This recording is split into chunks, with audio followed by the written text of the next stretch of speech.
하나님의 말씀 사도행전 19장 8절에서 20절 말씀 보겠습니다.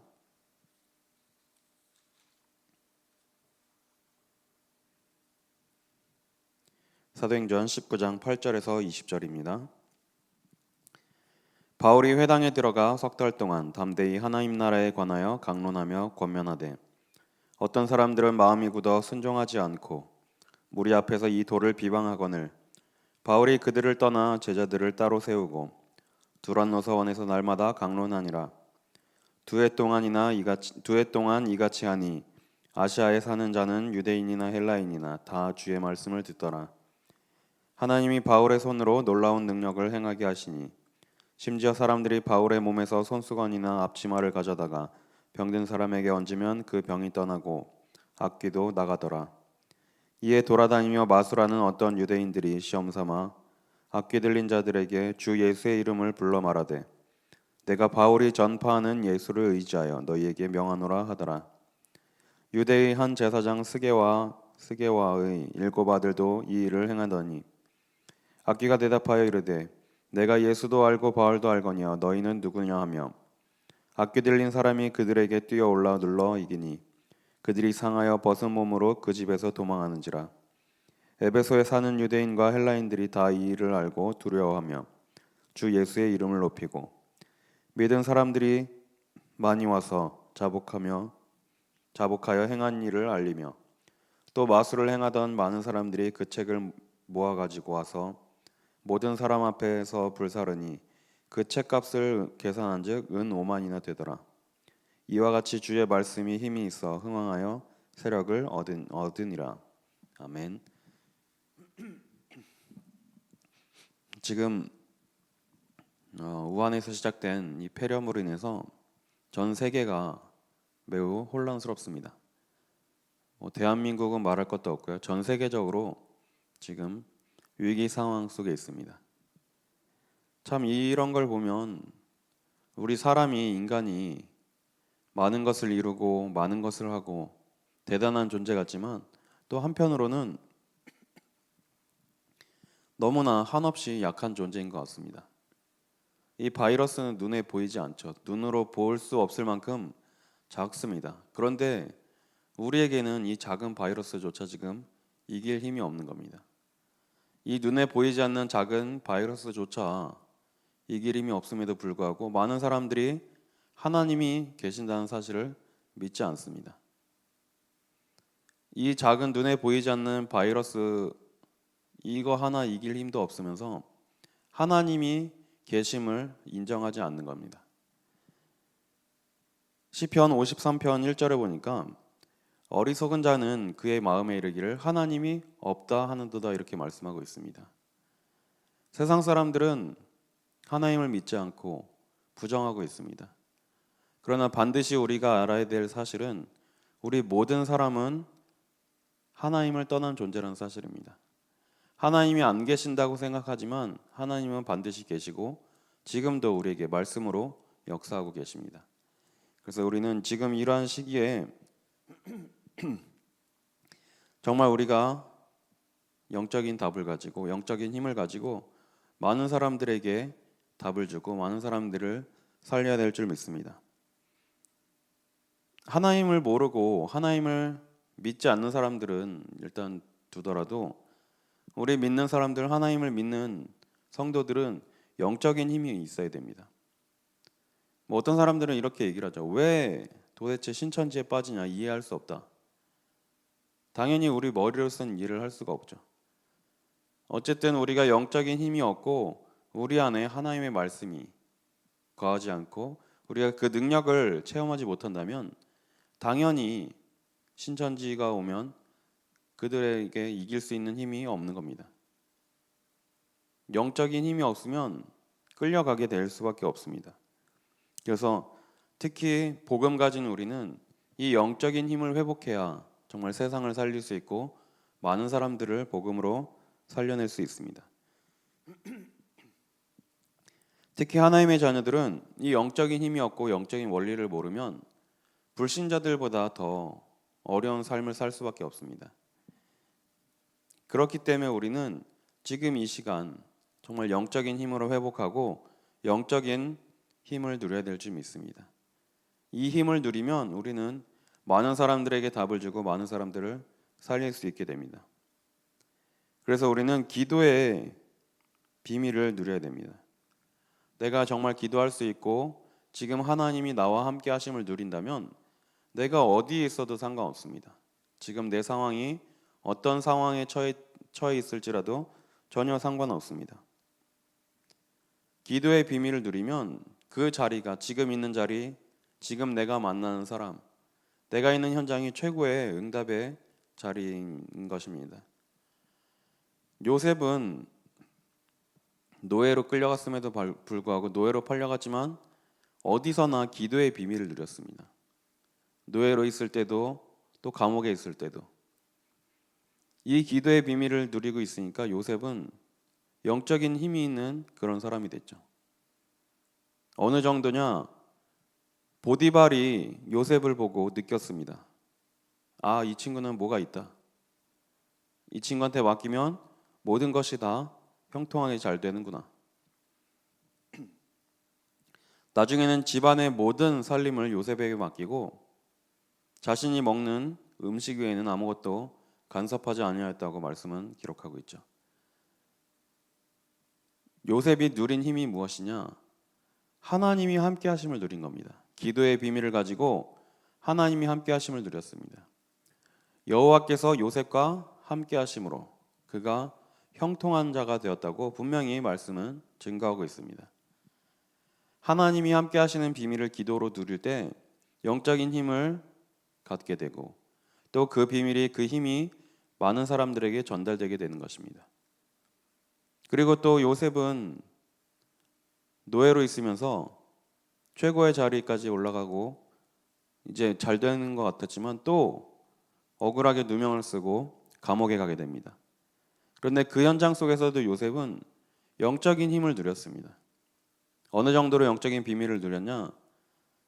내일 당장 어떤 일이 일어날지 불안해서 답이 없어서 고통당하고 고민하고 근심하고 있는 그 관원장들에게 답을 줄 만큼 영적인 힘이 있었습니다. 이 술 맡은 관원장과 떡 맡은 관원장이 당장 내일 죽을까 두려워서 고민에 사로잡혀서 벌벌 떨고 있는데 그들에게 답을 줬습니다. 그리고 나중에 바로 왕 앞에 가서도 바로 왕에게 답을 주죠. 바로 왕이 꿈을 꾸고 또 번민에 사로잡혀서 불안해서 어쩔 줄 몰라 하고 나라의 모든 박수와 술객들을 불러 모아서 이 꿈을 해석하면 달라는 거 다 주겠다. 아무리 애를 써도 해결할 수 없는 문제 때문에 고통당하고 어려움을 당하고 있었습니다. 그런데 그때 요셉이 또 하나님이 주신 영적인 힘을 누리고 있었을 때 바로에게 답을 주게 됩니다. 그랬을 때 바로가 또 요셉을 보고 고백하죠. 우리가 어디서 이만큼 여호와의 신에 충만한 사람을 찾을 수 있을까? 이게 바로 영적인 힘입니다. 영적인 힘은 어떤 거창한 것이 아닙니다. 지금 이 순간 하나님이 나와 함께 하심을 누리고 있는다면 영적인 힘이 생길 수밖에 없습니다.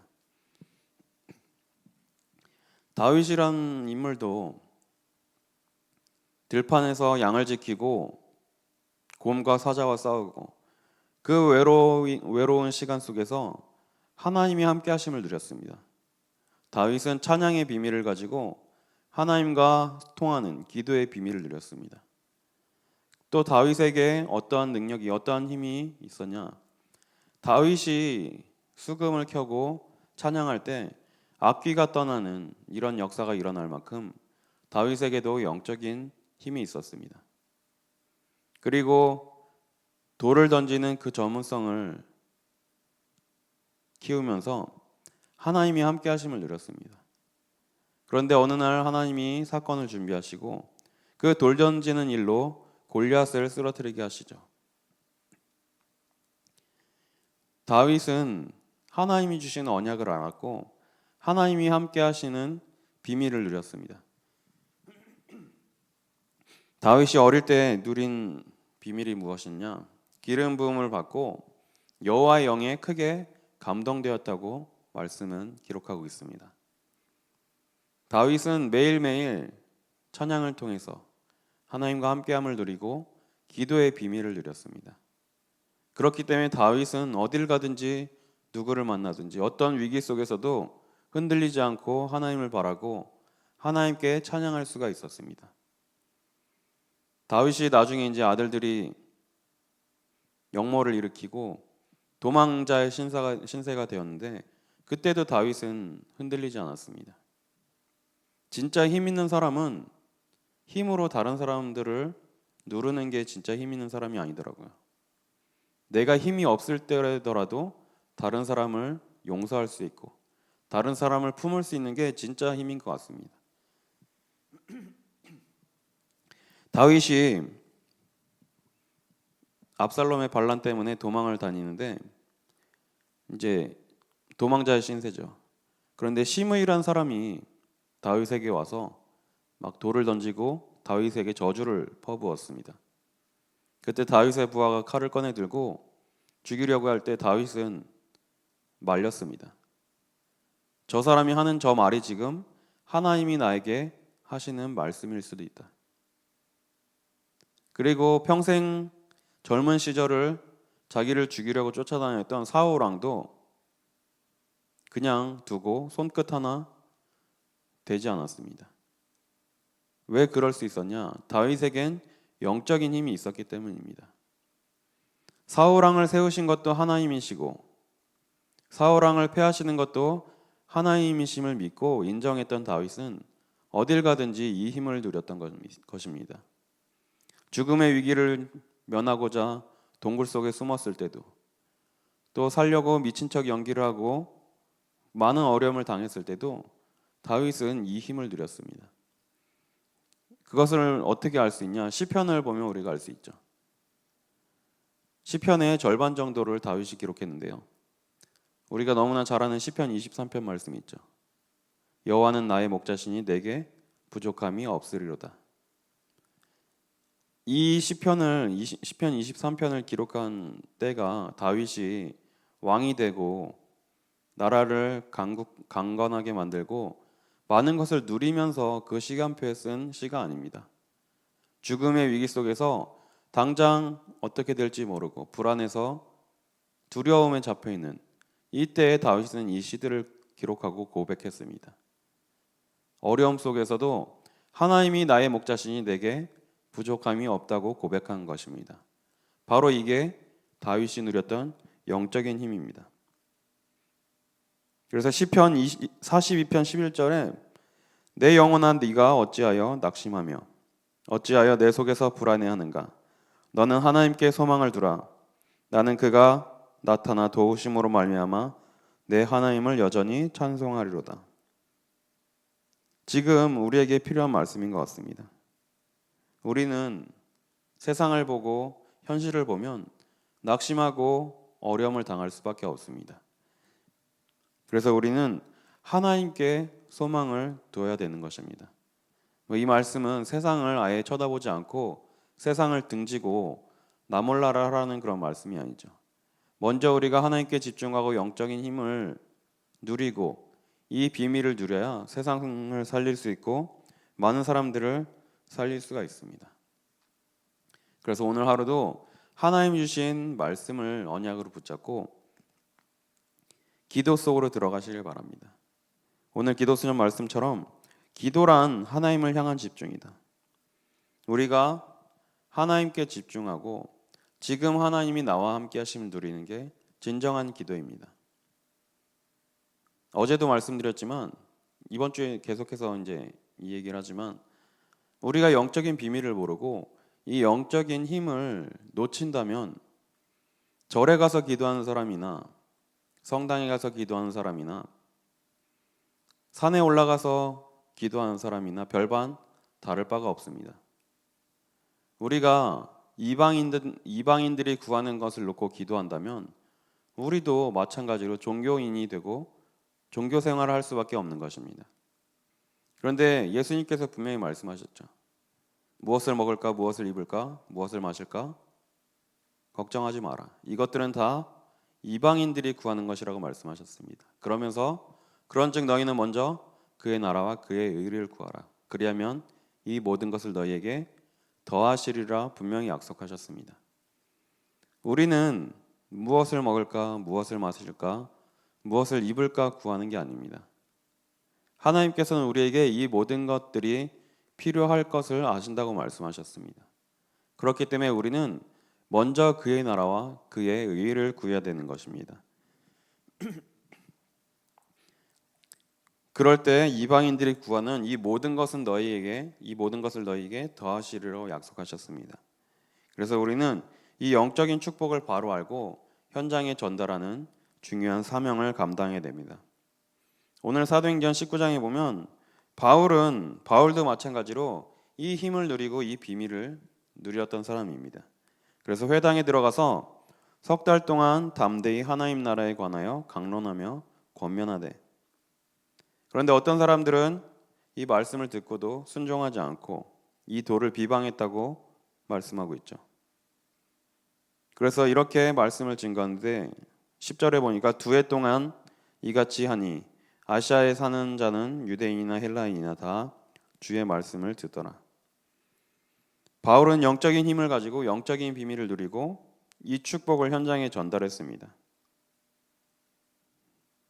우리도 마찬가지로 내가 지금 누려야 될 것이 무엇이냐? 이 영적인 비밀을 누리고 영적인 힘을 누리는 것입니다. 이 힘을 누렸을 때 바울이 가는 곳마다 역사가 일어났습니다. 11절에 보니까 하나님이 바울의 손으로 놀라운 능력을 행하게 하시니 12절에 심지어 사람들이 바울의 몸에서 손수건이나 앞치마를 가져다가 병든 사람에게 얹으면 그 병이 떠나고 악귀도 나가더라. 아까 말씀드린 대로 다윗이 찬양할 때 악귀가 떠났습니다. 바울도 이렇게 바울이 능력을 누린 것이죠. 그런데 이것을 보고 마수라는 어떤 유대인들이 똑같이 이것처럼 시험 삼아 악기 들린 자들에게 주 예수의 이름을 불러 말하되 내가 바울이 전파하는 예수를 의지하여 너희에게 명하노라 하더라. 14절에 유대의 한 제사장 스게와의 7 아들도 이 일을 행하더니 15절에 악귀가 대답하여 이르되 내가 예수도 알고 바울도 알거니와 너희는 누구냐 하며 악귀 들린 사람이 그들에게 뛰어올라 눌러 이기니 그들이 상하여 벗은 몸으로 그 집에서 도망하는지라.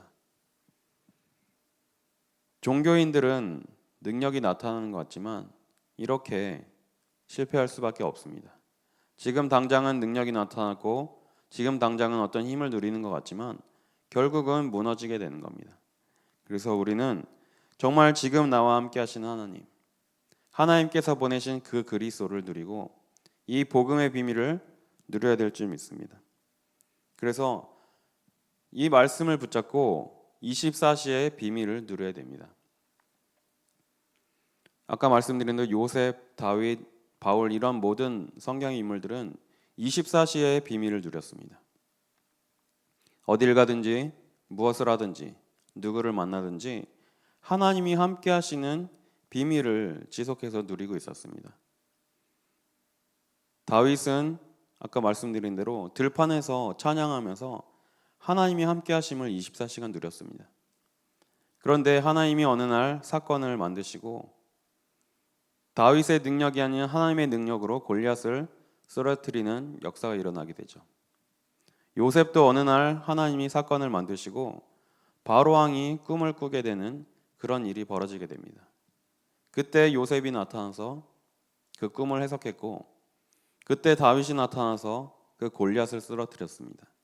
이것이 바로 우리의 능력이 아닌 하나님의 능력을 누리는 25시의 응답입니다. 그런데 이 능력이 나타나고 이 일을 행했을 때 이 일이 전 세계에 소문이 나고 많은 사람들이 듣고 하나님이 살아계심을 알게 되었습니다. 이게 바로 영원의 축복입니다. 그래서 우리는 매일매일 24시의 비밀 속으로 들어가야 될 줄 믿습니다. 하나님이 지금 나와 함께 하심을 누리면 이 비밀을 누리고 이 힘을 누리고 있으면 내 능력과 상관없는 25시의 능력, 하나님의 능력이 우리를 통해서 나타나게 됩니다. 이 힘이 있어야 많은 사람들을 살릴 수 있고 많은 사람들을 바른 길로, 옳은 길로 인도할 수 있게 되는 겁니다. 그래서 오늘 하루도 이 언약의 말씀 붙잡고 성경의 많은 렘넌트들이 누렸던 이 영적인 비밀, 이것을 지금 우리도 동일하게 누리고 동일하게 응답받아야 될 줄 믿습니다. 오늘 하루도 하나님 주시는 힘을 가지고 정말 지금 불안에 잡혀 있고 어려움을 당하고 있는 많은 사람들에게 복음으로 답을 주는 일에 귀하게 헌신하는 우리 성도님들 되시기를 기도하겠습니다. 하나님 감사합니다. 많은 사람들이 어려움을 당하고 고통당하고 두려움에 잡혀 있습니다. 하나님 이러한 때 우리를 통하여 많은 사람들에게 복음이 증거되게 하시고 많은 사람들에게 답이 전달되게 하여 주옵소서. 이 일을 위하여 우리가 먼저 하나님 말씀 앞에 서며 24시의 축복을 누리게 하여 주옵시고 영적인 힘을 누리게 하여 주옵소서. 하나님 세상에는 소망이 없음을 우리가 보고 있습니다. 오직 하나님께만 집중하며 하늘의 소망을 가지고 많은 사람들에게 복음을 전하는 일에 귀하게 헌신하게 하여 주옵소서. 하나님 우리에게 영적인 힘을 허락하여 주옵시고 많은 사람들을 살릴 영권을 우리에게 허락하여 주옵소서. 오늘 하루도 우리가 가는 모든 현장 위에 만나는 모든 사람들 위에 하나님의 능력이 나타나게 하시고 이것을 보고 많은 사람들이 하나님께로 돌아오는 역사가 있게 하여 주옵소서. 이제는 우리 주 예수 그리스도의 은혜와 하나님의 사랑하심과 성령님의 내주인도 역사 교통 충만케 하심이 영적인 힘을 누리며 이 영적인 힘을 가지고 많은 사람들을 살리기 위하여 현장으로 도전하는 우리 귀한 모든 성도님들 위해 또 우리 늘 좋은 교회 위해 지금으로부터 영원까지 항상 함께 있을지어다. 아멘.